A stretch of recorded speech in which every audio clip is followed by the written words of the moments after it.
Hey guys, Kyle the Death Knight of Anime here, bringing you my review for One Piece episode 826. Yeah, I know this review's a little early, so to speak, but I'm giving you guys this review early because I don't know if I'm gonna have time to do. I'm gonna have any time at all to do it tomorrow, so I may as well do it now rather than later. So to start off with, I do like the beginning of this episode where Sanji was all worried about not being able to forgive him, and then minutes later in the episode we see her comically chastising him and him just saying like, yeah, bro, pretty much what happened there, Sanji, is pretty much that Nami Nami pretty much forbade you to even to in any which way to no which way to flirt with her. Your flirting privileges have been revoked, dude. You are essentially in the doghouse now. Like you're not even dating, and you're in the doghouse. Like yeah, you're pretty much on her shit list. You're on her shit list, and she's preventing you from even looking at her in a flirtatious way. So yeah, you're screwed, dude.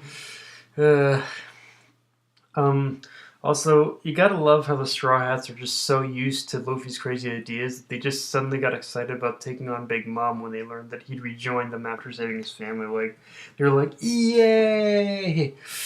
It's like, wow, you people have gotten so used to Luffy's bullshit that it's actually become, I guess, yeah, I guess this is what happens after a while. Like, you get so used to Luffy's bullshit that it kind of just becomes part of the daily norm and you just kind of accept it.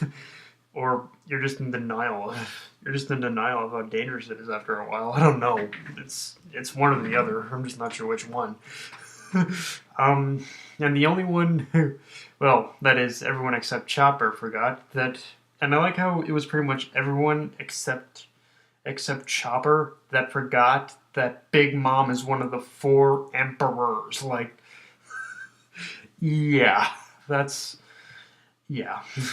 So in this episode, it seems that Jinbei gave us like a gigantic info dump on, believe it or not, Bege of all people, and from the explanation given, he's basically a lot more dangerous than I gave him credit for. I mean, being one of the Grand Line rookies, I guess it's to be expected that he'd be dangerous, but like the thing about Beige from what we learned here is that he's basically got the mindset of a charismatic serial killer.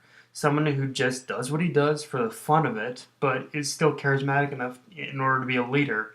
And that's just a deadly combo for anyone to, and for anyone to have be, have whether they're a pirate, a gangster, or anything really. Like the combo of charisma and just the killing and just killing things for fun, killing people and people killing people, animals, and just anyone for fun is just like, yeah, Beige, you're a pretty fucked up motherfucker. I'll give you that. Um, and and I feel that the scenes we got of Beige's cruelty, as Jinbei was explaining it, was once again another excellent use of in-canon filler on Toei's part. I don't know what it is, maybe just the arc or the material, but something at Toei, something at Toei has happened where they seem to be using that one element a lot more wisely. But that, I mean, I'm sure I'm probably gonna eat my words later on or something like that. But yeah, like as of late, I've noticed that the in-kin filler, it's been a lot better than it has in past arcs. I'm not sure why that is, but you know what? If I think if we're gonna get in-kin filler, I'll definitely take the good stuff over the bad stuff. I will say that. So I guess it's just about taking. I guess it's just about taking the good stuff. Wow, just taking everything in stride and taking the good stuff. Wow, as it lasts, because who knows when we're gonna go back to getting bad in canon filler. So yeah. Um. So the final moments of the episode show the Straw Hats and Bege's crew staring each other down, and the artwork and level of detail on those panels was on those panels on those frames was amazing. But did you guys all notice who was sitting next to Bege on the left? It was Caesar. And to me, that just raises so many questions.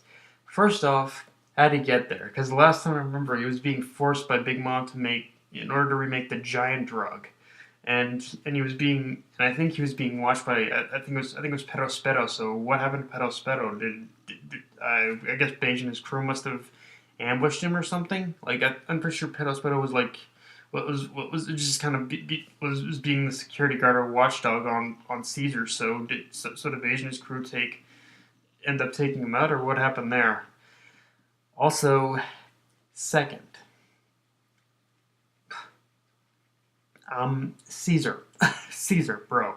I say this with the greatest amount of respect for you, dude. But seriously, what is with the hairdo? You look like a reject from a punk rock heavy metal, like a mix of a punk rock and heavy metal band. Like, just yeah, he just the way he looks is hilarious. Seriously, hilarious. I don't think I've ever I don't think I've ever. I've always found. Sorry, I've always found Caesar to be a bit of a. I mean, in this post, in the post, in the post, in the post, in the post-punk Hazard arc, I've found him to be a genuinely funny character to be around, but just that look alone has me going, eh? What? Like, who gave you that look, dude? Are you just trying to be?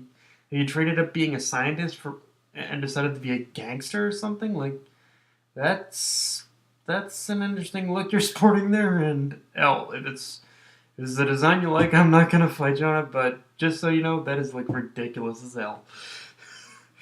Um,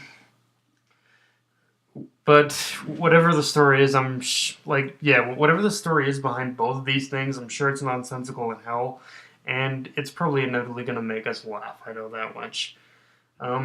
Although, aside from that, it will be interesting to see how this meeting with Bege goes down, though, because when it comes to meeting between pirates, I doubt it'll be very civilized, even with Bege's background as a mobster.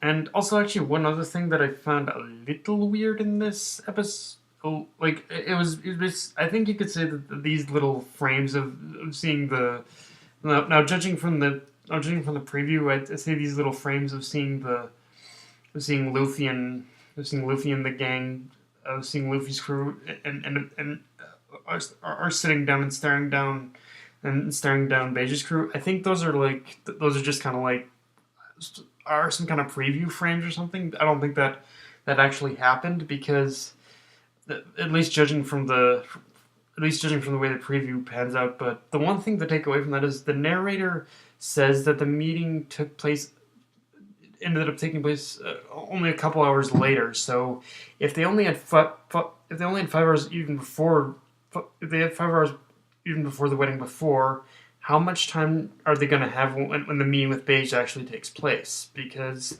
there's definitely going to be a bit of a time. Like, they didn't give an actual time. They actually only said it was a few hours later when the meeting with Bege took place. So how much time do they have left? I want to say, if I had to ballpark it, I'd say 3 or something. But yeah. Whatever amount of time they have left, they definitely need to hurry up with this meeting and get Beige to work with them. So, yeah. But aside from that, we also got another early introduction to another member of the Big Mom Pirates. I think it was Daifuku, and unless I'm mistaken, judging from that little tease we got, the motherfucker can summon a genie. And it is obviously Devil Fruit power, but I'll admit it's probably the most creatively interesting power I've seen thus far in One Piece.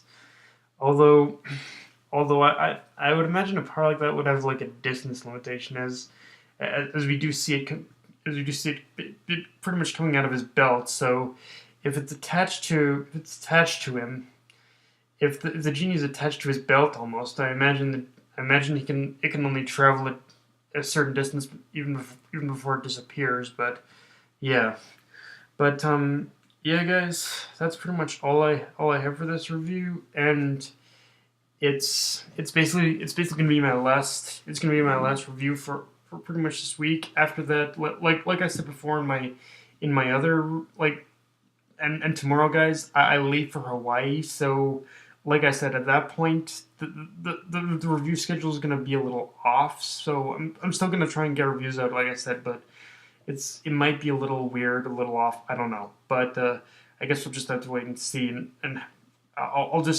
definitely try and get them out as best as I can. That's all I can say. But yeah, guys, that's my review. If you enjoyed the video, like, comment, subscribe, follow me on Twitter and Facebook. That night on me. Signing off. Later, guys.